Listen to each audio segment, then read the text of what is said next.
Hi hello ನಮಸ್ತೆ ಸ್ನೇಹಿತರೆ, ನಿಮ್ಮ ಪಿ ಕೆ ಸೀರಿಯಲ್ ಅಪ್ಡೇಟ್ಗೆ ಸ್ವಾಗತ ಸುಸ್ವಾಗತ. ಸ್ನೇಹಿತರೆ, ಭಾಗ್ಯಲಕ್ಷ್ಮಿ ಧಾರಾವಾಹಿಯಲ್ಲಿ ಈಗಾಗಲೇ ಒಂದು ಪ್ರೊಮೋ ರಿಲೀಸ್ ಆಗಿದೆ ಸ್ನೇಹಿತರೆ. ಆ ಪ್ರೊಮೋದಲ್ಲಿ ಹೇಳಿರುವಂತೆ ತಾಂಡವ್ ಮತ್ತು ಶ್ರೇಷ್ಠನ ಮದುವೆ ವಿಚಾರವಾಗಿ ಈ ಪ್ರೊಮೋದ ಸುದ್ದಿ ತುಂಬ ವೈರಲ್ ಆಗುತ್ತಿದೆ.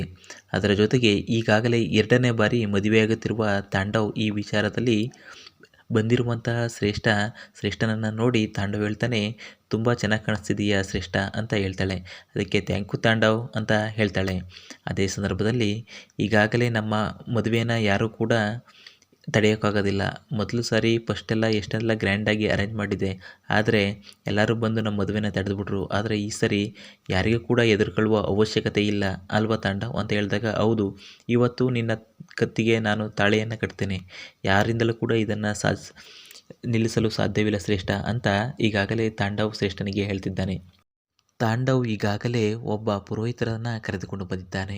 ಆದ ಸಂದರ್ಭದಲ್ಲಿ, ಬನ್ನಿ ಪುರೋಹಿತರೆ, ಇದೇ ನಮ್ಮ ಮನೆ ಅಂತ ಹೇಳಿದಾಗ ಪುರೋಹಿತರು ಸೀದಾ ಕಾರಿಂದ ಕೆಳಗಡೆ ಇಳಿದು ನಮಸ್ಕರಿಸಿ ಮನೆಗೆ ಬರ್ತಿರ್ತಾರೆ. ಅದಕ್ಕೆ ಬಂದಂಥ ಸಂದರ್ಭದಲ್ಲಿ ಅಕ್ಕಪಕ್ಕದ ಮನೆಯವರು ಈಗಾಗಲೇ ಪುರೋಹಿತರನ್ನು ನೋಡಿ ಶಾಕ್ ಆಗ್ತಾರೆ. ಅಯ್ಯೋ, ಇದೇನಪ್ಪ ಇದು, ಪುರೋಹಿತರು ಬರ್ತಾ ಇದ್ದಾರಲ್ಲ, ಮನೆಯಲ್ಲಿ ಕೂಡ ಯಾರೂ ಇಲ್ಲ ಅಂತ ಸಂದರ್ಭದಲ್ಲಿ ಈ ತಾಂಡವ್ ಈ ಪುರೋಹಿತರನ್ನ ಇಟ್ಕೊಂಡು ಏನು ಮಾಡ್ತಾರೆ ಅಂದ್ಬಿಟ್ಟು ಬಂದಿರುವಂತಹ ಪುರೋಹಿತರನ್ನು ಕರೀತಾರೆ.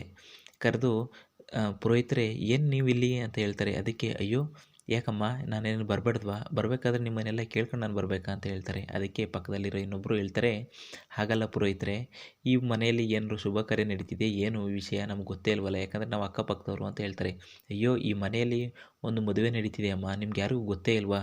ಅಯ್ಯೋ ಏನಪ್ಪ ವಿಧಿ, ಮೊದಲೆಲ್ಲ ಒಂದು ಮದುವೆ ಮಾಡಬೇಕು ಅಂದರೆ ಇಡೀ ಊರಿಗೆಲ್ಲ ಗೊತ್ತಾಗ್ತಿತ್ತು, ಆದರೆ ಇವತ್ತಿನ ದಿನಗಳಲ್ಲಿ ಯಾರಿಗೂ ಕೂಡ ಪಕ್ಕದ ಮನೆಯವರು ಕೂಡ ಗೊತ್ತಾಗೋದಿಲ್ವಲ್ಲ ಅಂತ ಹೇಳ್ತಿರ್ತಾರೆ. ಅದೇ ಸಂದರ್ಭದಲ್ಲಿ ಅಲ್ಲಿಗೆ ಬಂದಿರುವಂತಹ ಅಕ್ಕಪಕ್ಕದ ಮನೆಯವರು ಮಾತಾಡ್ಕೊಳ್ತಿರ್ತಾರೆ. ಅಯ್ಯೋ, ಈಗಾಗಲೇ ಮದುವೆ ಆಗಿದೆ, ಇವ್ನಿಗೇನು ಬಂದಿದೆಯೋ ಏನೋ, ಮತ್ತೆ ಮದುವೆ ಆಗೋಕ್ಕೆಲ್ಲ ರೆಡಿ ಮಾಡ್ಕೊತಿರ್ತಾನೆ ಅಂತ ಹೇಳ್ತಿರ್ತಾರೆ. ಅದಕ್ಕೆ ಮತ್ತೊಬ್ರು ಹೇಳ್ತಾರೆ, ಇವ್ರಿಗೇನೂ ಆಗಿಲ್ಲ, ಇವನಿಗೊಂಥರ ತೆವಲಿದ್ದಂಗೆ ಅಂತ ಹೇಳ್ತಿರ್ತಾರೆ ಸ್ನೇಹಿತರೆ. ಇದೇ ಸಂದರ್ಭದಲ್ಲಿ ಈಗ ಏನಾದ್ರು ಮಾಡಬೇಕಲ್ಲ ಅಂತ ಅಂದ್ಕೊಂಡಾಗ, ಈಗ ಮೊದಲು ನಾವು ಭಾಗ್ಯನಿಗೆ ಮತ್ತು ಕುಸುಮ ಆಂಟಿಗೆ ಈ ಮಾಹಿತಿಯನ್ನು ತಿಳಿಸ್ಬೇಕು, ಏನಾದ್ರು ಹೆಚ್ಚು ಕಮ್ಮಿ ಆದರೆ ಭಾಗ್ಯನ ಜೀವನನೇ ಹಾಳಾಗುತ್ತೆ ಅಂತ ಎಲ್ಲರೂ ಕೂಡ ಮಾತಾಡ್ಕೊಳ್ತಿರ್ತಾರೆ. ಇದೇ ಸಂದರ್ಭದಲ್ಲಿ ಈಗಾಗಲೇ ಅವರಿಗೆ ಕರೆಯನ್ನು ಮಾಡ್ತಾರೆ ಸ್ನೇಹಿತರೆ.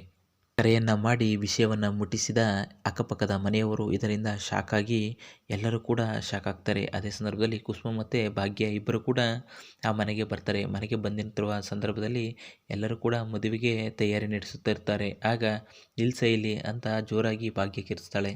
ಅದೇ ಸಂದರ್ಭದಲ್ಲಿ ಇದರಿಂದ ಶಾಕ್ ಆಗ್ತಾರೆ. ಇದನ್ನು ನನ್ನ ಮನೆ ಕಣೆ ಅಂತ ಹೇಳ್ತಾಳೆ. ಅದಕ್ಕೆ ಯಾವುದು ನಿನ್ನ ಮನೆ ಅಂತ ಅಲ್ಲಿ ಜಗಳ ಸ್ಟಾರ್ಟ್ ಆಗುತ್ತೆ ಸ್ನೇಹಿತರೆ. ಮುಂದಿನ ಸಂಚಿಕೆಯಲ್ಲಿ ಯಾವೆಲ್ಲ ಅಂಶಗಳನ್ನು ಇಟ್ಟುಕೊಂಡು ಭಾಗ್ಯ ಅವರ ಮದುವೆಯನ್ನು ನಿಲ್ಲಿಸ್ತಾರೆ, ಅಥವಾ ಈ ಮದುವೆಗೆ ನಿಲ್ಲಿಸುವುದನ್ನು ತಾಂಡವ್ ಹೇಗೆಲ್ಲ ತಡೆಯುತ್ತಾನೆ ಎಂಬುದನ್ನು ನಾವು ಕಾದು ನೋಡೋಣ ಸ್ನೇಹಿತರೆ. ಇಲ್ಲಿಯ ತನಕ ನಮ್ಮ ವಿಡಿಯೋ ನೋಡಿದ್ದಕ್ಕೆ ಧನ್ಯವಾದಗಳು.